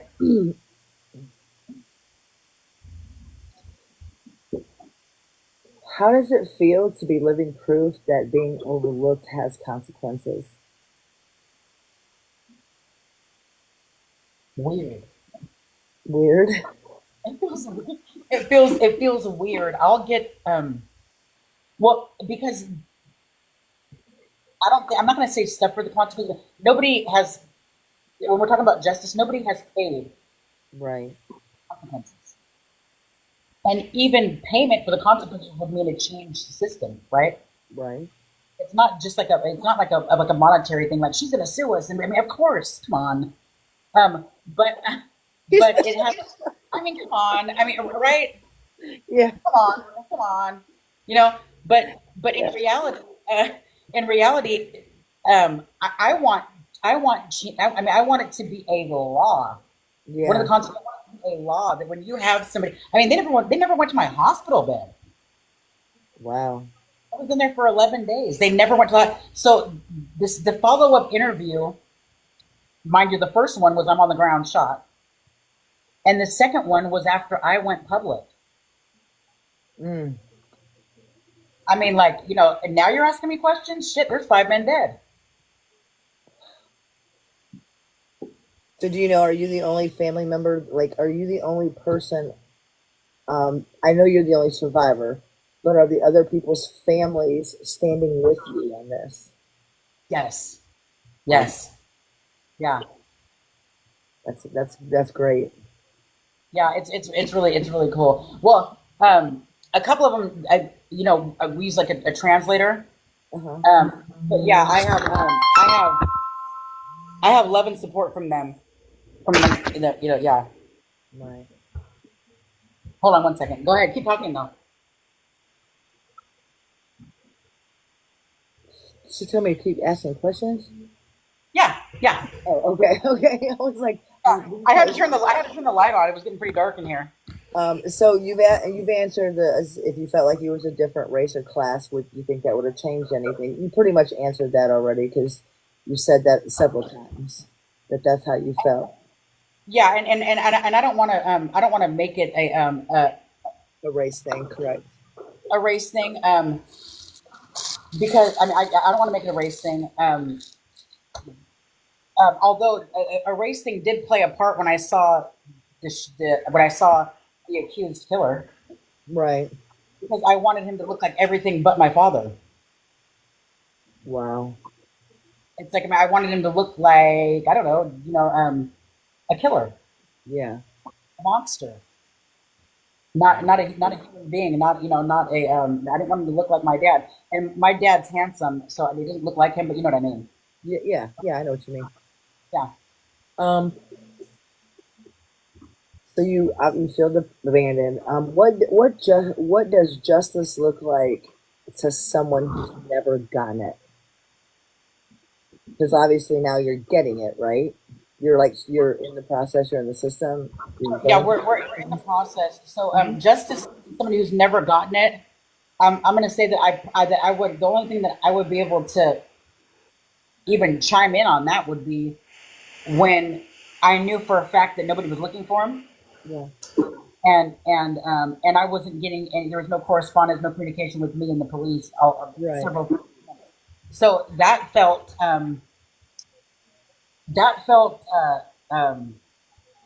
was hard. It was heavy, but I also I let that go, and I began to get things back. Whatever I thought was taken when I was shot, I began to get that back, Okay.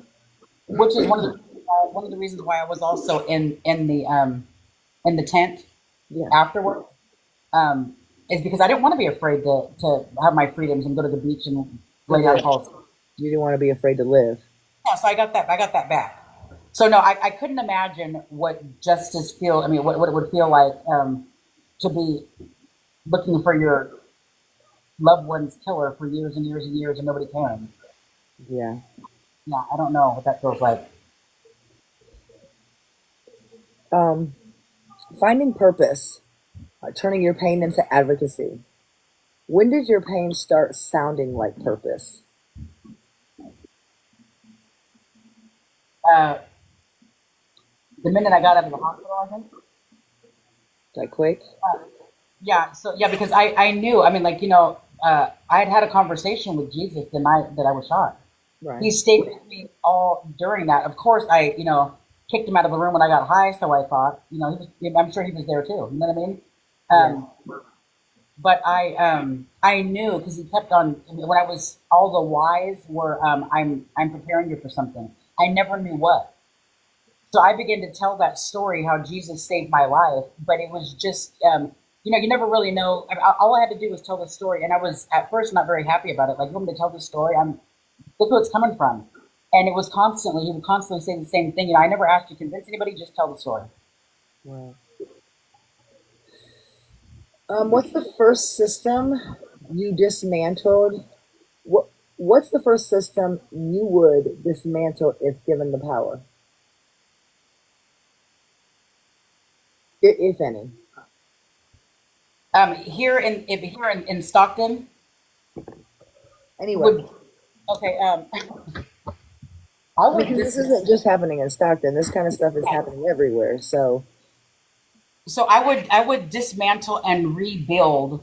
Okay, so in my situation, there is no place for somebody like that. We have the Office of Violence and Prevention, uh-huh. and they focus on gang related shootings and gang members. Right. So where does somebody that's in a mass shooting or so I guess I would dismantle and rebuild. Okay. Yeah. How do you explain to someone what it's like needing help and having none? I guess you kind of already asked that. I think you've already pretty much answered that question. So we can move on if you want. Yeah, go for it. Yeah, because I think I answered it. Yeah, I told you there are a lot of good next level deep questions on Yeah, here. they are. Yeah, they are. Um, what emotional price did you pay to survive and speak out? So to survive, it's a wonderful feeling. Although I have family members that have been shot one time and they're dead, and I thought they had like my little cousin, for example. I thought she was young. She was 19 years old. She shot and she passed away. So it was hard talking to my aunt afterwards. There's survivor's guilt. That's the emotional price. Yeah. But I turned that into motivation. Like, I think that they would want me to. Hold on 1 second. You're fine. Phone call. Yeah, I think that they would want me to succeed and take this opportunity to push forward. You know what I mean? And so the emotional, yeah, I would say survivor's guilt is an emotional price. And then speaking out, Thank you. I had a lot of from family and friends when I first came out, like, this guy's not even caught. What are you doing? Your name on your face. You're putting it out there. Yeah. And my sister Lori, she was the one that was like, "Wait a minute, it's the same God that protected her that night. What do you think's gonna?" She knows what she's doing. So there was no protection there at all either. I asked the police for an escort to work, Hmm. and it was like, they were like, basically like, "I don't think you'll need it. I don't think you'll need it." You know what I mean? Yeah. So that was ignored as well. I mean, it was very clear that they just wanted me to go away. Right. Yeah, yeah, I know. What kind of support um, do trauma survivors never talk about, but sometimes desperately need? Therapy, Therapy. therapy. Yeah. A lot of times we function after the crime and we find a way to function, but that might not be the healthiest way. You know what I'm saying? Like, for me, obviously I had to get sober, otherwise it wasn't going to work. Right. Yeah. So I would, I mean, I'm not going to say that everybody needs to get sober. I just know that it would probably help if you are a victim of a violent crime. Um, what's one lie society keeps telling survivors? You're a victim of a crime. You're a victim. Okay. You want to Yeah. elaborate on that? Yeah. Um, to keep on calling somebody or referring to them as a victim, I mean, when they've survived, is like a slap in the face and kind of like not even the truth. I know that the crime has a victim, right? Right. But when you've survived, um, you don't want to be. It's a lie to call you a victim. You know what I mean? You want to be called a To be survivor. called, say you prefer to Yeah, be called a survivor. yeah, definitely. Okay. If you built a healing center, what would it feel like inside? Warm and cozy and full of love and faith. Okay. What's a moment when advocacy gave you back a piece of yourself? I'm not anywhere near as I haven't scratched the surface with advocacy yet. Okay. I was held up, so I thought, and I felt I was held up during the last year because of um, the cancer diagnosis and going through the chemo. Right. So I have not been able to scratch the surface yet. I don't think that I can even answer that question yet. Okay. Yeah. Do you feel like you've been reborn or rebuilt? Because I really think that we could probably skip that question because I think that it's a yes. I am definitely rebuilt. Yeah, I'm rebuilt. Yeah. Okay. And what gives you the strength to speak when your voice, I mean, does your voice still shake? Because it doesn't sound like it. So it does, but I'm really relaxed right now. And what gives me the strength to speak is because, um, well, first of all, you're doing an excellent job, but because you're just asking me questions. I'm not just over here speaking the story, and Yeah. from beginning to end and that kind of thing. So it makes it a lot easier to speak. Um, Thank you. I'm actually a really shy person. Really? I didn't, it does not I'm a come up really like that. So if there's like 15 people looking at me at the same time, I'm like, and it has nothing to do with fear. I have no idea what it is. I pray that I get over that all the time because what I want to do is speak. You know what I mean? I just want to tell the story all over the world. That's what I want to do. Right. So yeah, as far as the strength to have it, it's because I feel like like I'm that motherfucker that could do it. You know what I mean? I'm that tank. Yes, it's like that's how I feel like like it was meant to be. Like. Yeah. Yeah, Yeah, that's how I feel about my podcast too. Like this is what I meant to do for sure. I can tell. No, I can tell you're very comfortable doing it. No, thanks. Um, Yeah. nightmares and recognition. What did your body feel when you saw the surveillance image? Excuse me. Um. So hold on one second. Oh, was that you? You went mute for a minute. Yeah, I muted you, but Okay. you can keep talking. Okay. Okay. So when I saw the surveillance image, my body didn't go through absolutely anything. It might have been. Yeah. I didn't. My body didn't go through anything. It was the circumstances that I read.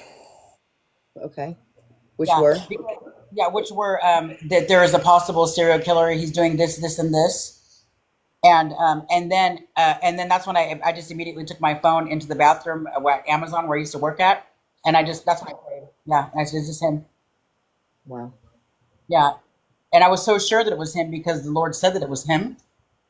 And there's it's interesting because there's like I'm not just saying this; it's like there's actually proof of this entire.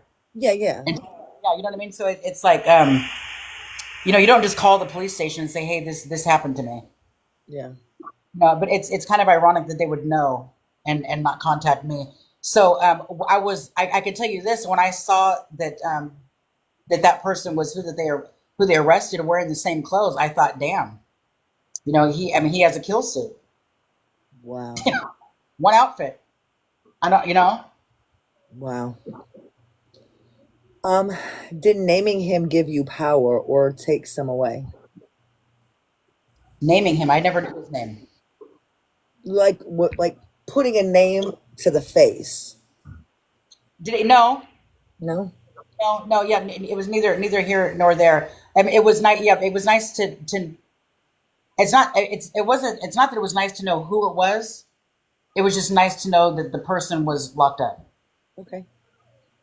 And Yeah. so, what emotion finally hit when he was finally arrested? Wow. Really? Okay. Yeah. Whoa. Really? I had been for. I mean, and so fast, so quickly. Okay. No. That. Yeah. What makes you certain that you stopped another tragedy? Um. Well, I obviously didn't stop another tragedy. I mean, I think coming forward put the fire underneath the investigation because they no longer could say that there wasn't. Uh, um. They couldn't be dismissive anymore. Okay. But when he was arrested by the Stockton Police Department, they did that in the midst of him stalking somebody. Okay. Yeah, I mean that's been reported. So I believe that going forward, and hey, the survivor is speaking.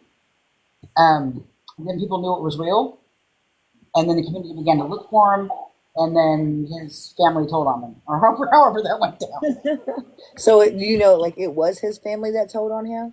I have no idea. All I know is if you're walking around looking like the Grim Reaper or the man from Scream, then somebody has to know the way you walk. And I mean, I have like I said, 41 first cousins. They can all tell you it was me.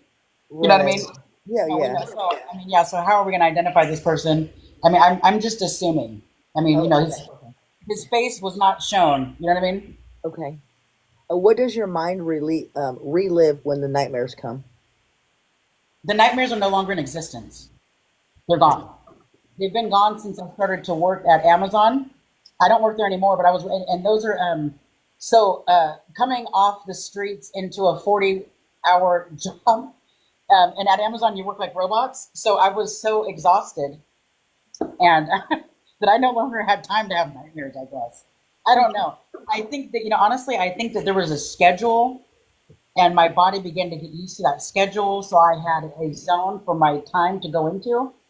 And when I'd get off work, it's like, you fall asleep.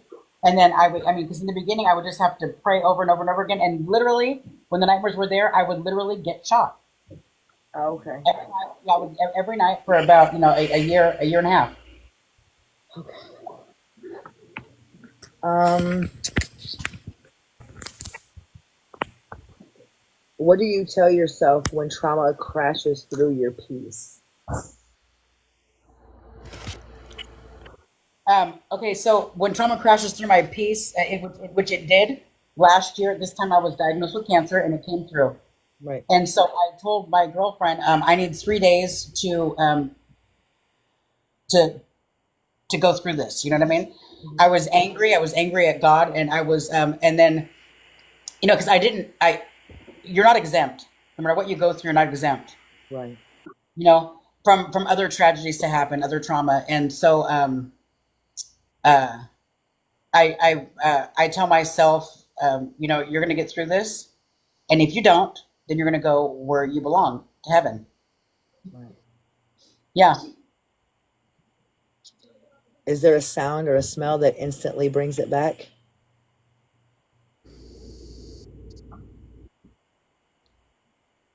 No, but I did have a problem with the railroad, the sound of the railroad at first. Like when your car pulls up and then you're waiting there, Yeah.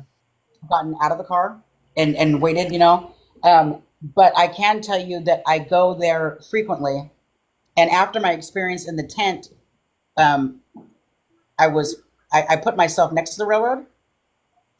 So you have to keep in mind that when I was being shot, the sound of the train masked those That that yeah, pow. yeah. But the I was also barricaded. But now I'm very comfortable. The actual place is very comfortable for me. It's not where I almost died. It's where I met Jesus. Right. So, yeah, I I'm really like when you blessed. say that.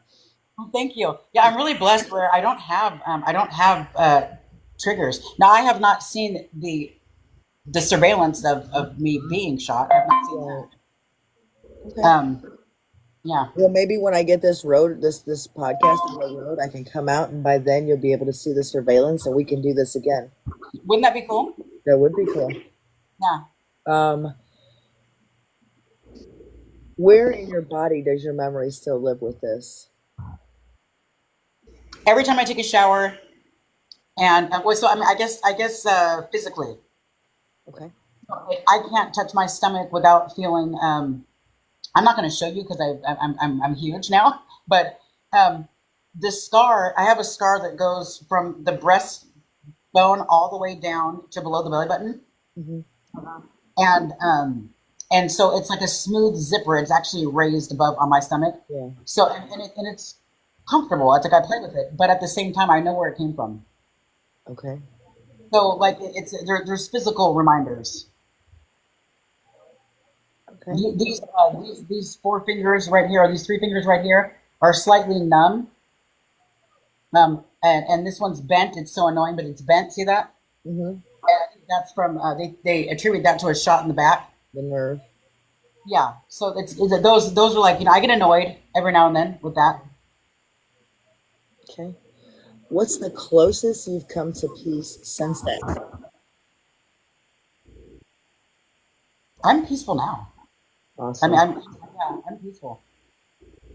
Okay. The woman you are now, alive, sober, and speaking now. Who are you now? I am everything that I was ever meant to be. Awesome answer. Thank you. Awesome answer. What part of your day honors your healing the most? Prayer. When I wake up and I pray. When I go to sleep and I pray. When I just because I don't kneel down and pray. I don't do. I mean, I just talk. Right. You know what I mean? So Right. my constant communication with the Lord is I think so. That's the answer. Okay. How do you check in on your soul?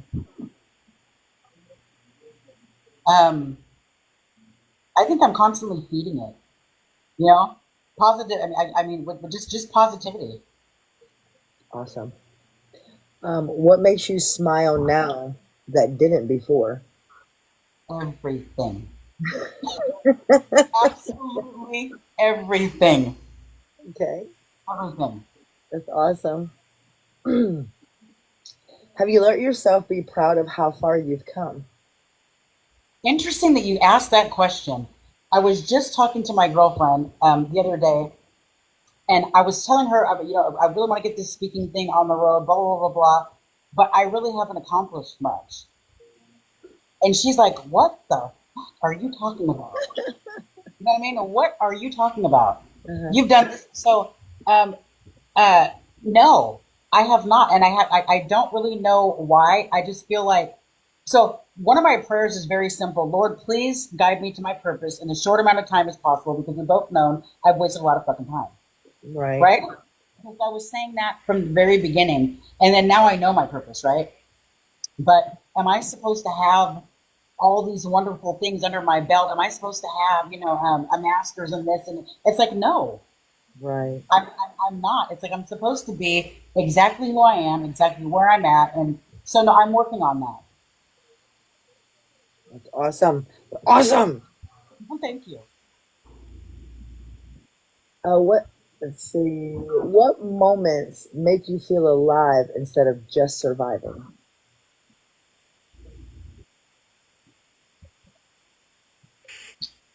I've had a problem with that, so I wanted to name my speaking thing beyond surviving, because it's like I was I felt like I was stuck in the just surviving. You know what I mean? Uh huh. And and so I'm gonna say moments where I'm like feeling that way is when I really think about the days that I've been sober. When I'm like, well, sometimes when you go, the feeling, you go on the calculator and you calculate the minutes. I Like, can't say I've calculated minutes, but well, try it. You'd be amazed. 25 years, you'd be amazed. oh You know yeah, what I mean? right.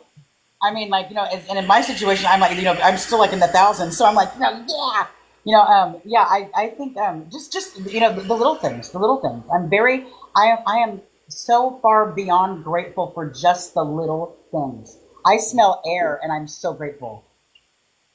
Literally, I'm like, oh, look, there's air. Literally, Yeah. I'm very, yeah, just the little things.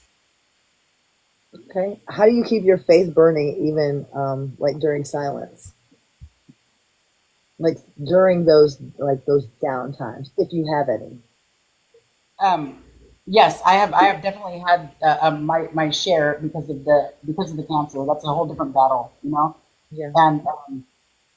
and you keep it. So I also have I like to annoy the devil, and I realize that when God picks you, so does He. And so the best thing that I can do to annoy Him is to have stronger faith. And so that, yeah, I just continue to talk to Jesus all the time. Awesome. Literally, that's what it does. Is there anything that you're still learning to love about yourself? Yes, there's plenty. There's plenty. I'm learning to love.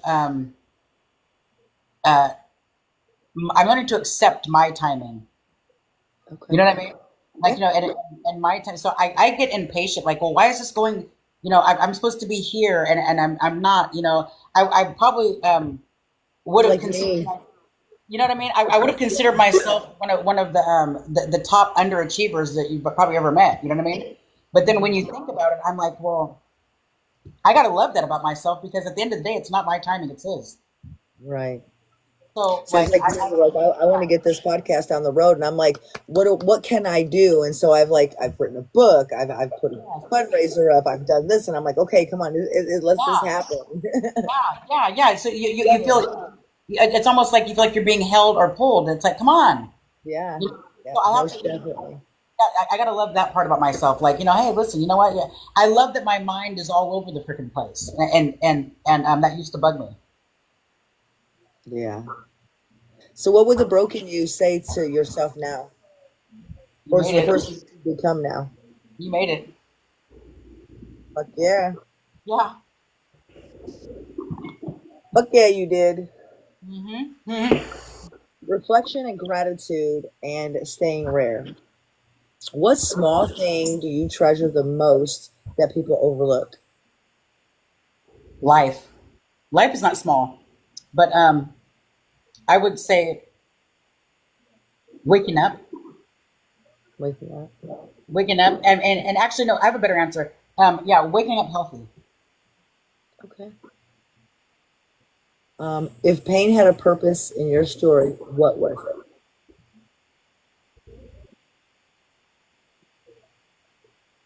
Uh, to teach me that there's nothing I can't get through. Awesome. What did your suffering teach you about grace? That we're all worthy. Okay. What would you say to the listener who sees no light at the end? You are wrong. You're dead wrong. You want to elaborate a little bit? Yeah. If you think that there's no light at the end of the road, but you woke up and you're able to communicate with people that you love, if you can't find people that you love, if you're able to enjoy the things that you love, and you can still, uh, our suffering is only momentarily.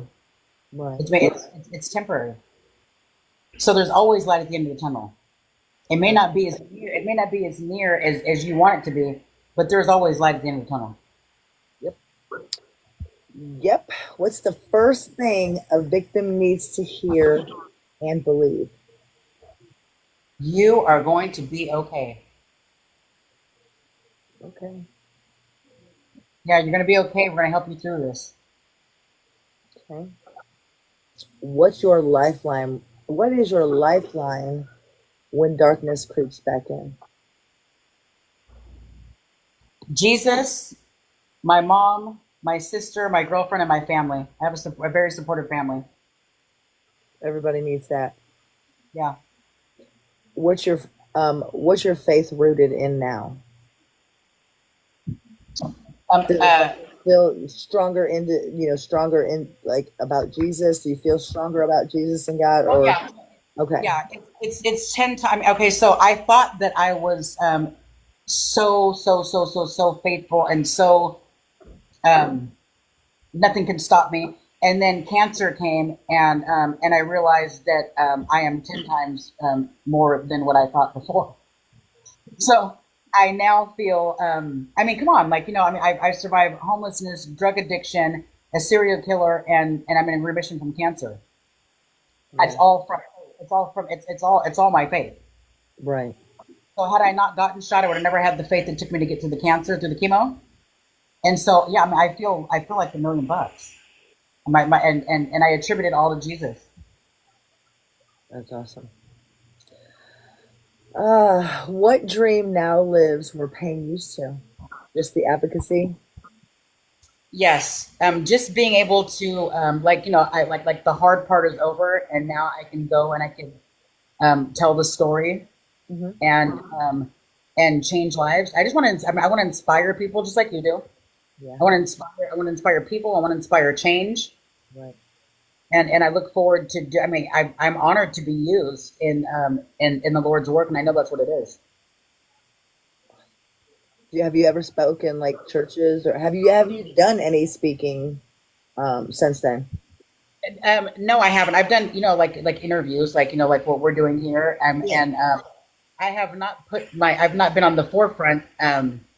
Number one, due to the cancer. The chemotherapy is it's depleting. Uh, And so you said you're in remission. So how long have you been in remission? my last my the 11th round ended at the end of April. So May 2nd, I got the I'm just in remission as of May 2nd. Okay. So yeah, I seen your video on that. Yeah, yeah. So I mean, I did. I mean, I guess it would. I mean, it was a long time. I was diagnosed. I mean, I started doing chemo in November of last year. Okay. Yeah. Wow. That's pretty quick though. You know what? It was quick. I didn't lose any hair. I gained 30 pounds. I was wondering if it was working. I told the lady, we had the clippers, over there at that, and I'm like, um, is this shit working? Because I'm getting, I'm getting fat. My hair's not. I'm not losing my hair. You know what I mean? And, it's funny because at the county hospital out here, there's no bell to ring when you're done with the chemo. So I was like, hey, but, there's no bell, and they explained to me why, and I'm like, was anybody fucking making it out of here? What's going on? It's you wonder, you know what I mean? But Yeah. my sister gave me a virtual bell ring, and she volunteers at the City of Hope in LA. So it was kind of cool, you know, to have those people. I mean, I had support, but yeah, it was it's held. I was annoyed. It held up a lot of what I wanted to do. Right. So I thought, but I mean, that's not his plan, right? Hmm. If your voice could echo forever, what truth would it carry? Jesus loves you all. Okay. And what is your voice? What is your voice more powerful? Bleh. Why is your voice more powerful now than it's ever been? Hello, Trish. Just a sec before you answer that. Trish, you've missed the whole thing. The whole thing. Go ahead. Hmm. I'm sorry. The question again? Why is your voice more powerful now than it's ever been? Just because I've been through so much, and you know, and got through it gracefully, Mhm. you know, and I feel I'm so much more empowered now. There's nothing about anything that I've been through, Rare, that I feel, oh my gosh, why me, or why did this? Nothing at all. I'm like, it's like an honor to have gone through it all now. Wow. I don't think I know people that have survived, you know, different situations, not necessarily being shot 10 times, but different situations. And I don't think I've ever heard any of them say that. Wow. Yeah. Don't Well, say that's that. it's a pretty cool feeling. I mean, like, you know, I joke with my girlfriend, like seriously, like I'll be like, you know, or like my mom and somebody, that's a bad bitch. You know what I mean? But like, I mean, or I'll be like, you know, hey, you know, I mean, you know that, or you know, the tattoo. I'm like, you know, yeah, you know, Yeah. but in And if reality, anybody keeps wondering why I ask her about the tank, is because, I mean, she is. She's survived yeah, so much. yeah, that and that's my nickname. But you know, so the thing is that deep down, I mean, in reality, I know I'm just I'm no different than anybody else. You know what I mean? I know that I'm just a lucky girl that has been being, you know, that I mean, he just picked me to go through some shit so I can share the story. You know, I'm not. I mean, So humble. I'm not Wonder Woman. So humble. So humble. I think it's important to be. I mean, it's very important. You know, life is really. We all know that it's really short and it's really precious. It is so precious that we just can't waste time on the bullshit. Yeah. For real. And there's a lot of bullshit that if, you know that we can get lost in it. Oh yeah, definitely. My grandson, he has a stage 4 kidney disease. There was a couple times we thought we were going to lose him, but he's 8 now, so he's made it. And Nice.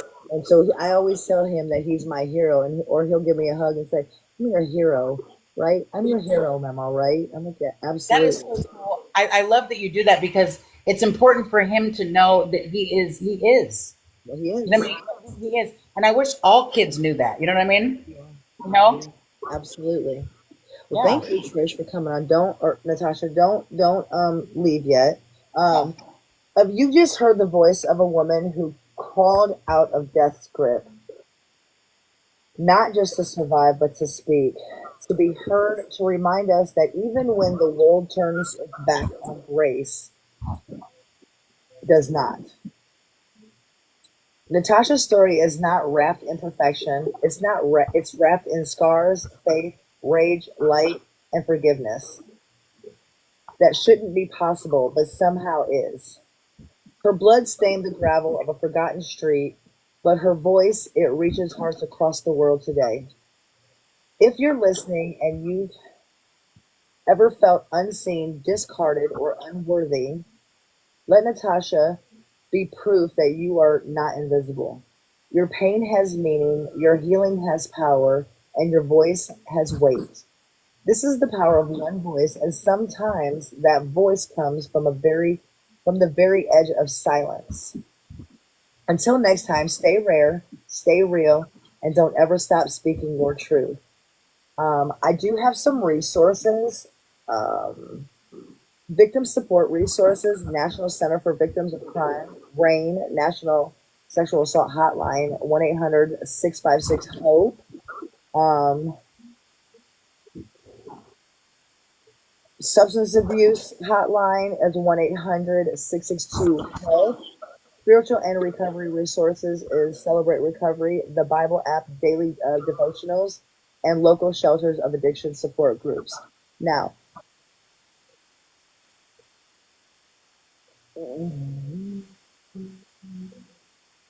okay, if you have any questions, anybody in the chat have any questions, I want to thank everybody for coming today, especially the survivor that is our guest. Thank you, Rare. If anybody has a story, please go to the link tree in my bio and fill out the questionnaire. And please do it in detail, or I will be blowing your phone up. I need more than a yes and a no. But without that being said, anybody have any questions, please feel free to ask. Now is the time. Oh, thank you. Oh, that's your cousin. Yeah, thanks, cousin. Thanks, cousin. Is your sister still in here? Let me check. I don't know if Lori's still here. No, she's not. I wanted to bring her up just to kind of get like the family side of things. Yeah. Any way you could share it to her? Yeah. Or no? Okay. Go ahead. Yeah, just go ahead and share it. We can get her back in. I'd like to get her back in and see just a little bit, not a full on interview, but just a little bit of how she. Yeah. Let me see here. Let me see if she is still here.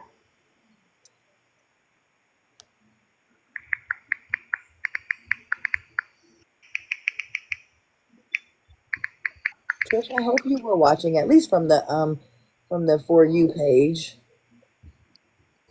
Let me see here. My girlfriend is Alicia. She's here. Now, did she go through all of it with you? Not all of it, no. No, she went through the whole cancer and all that kind of stuff. My sister, I'm not sure if she's still on here.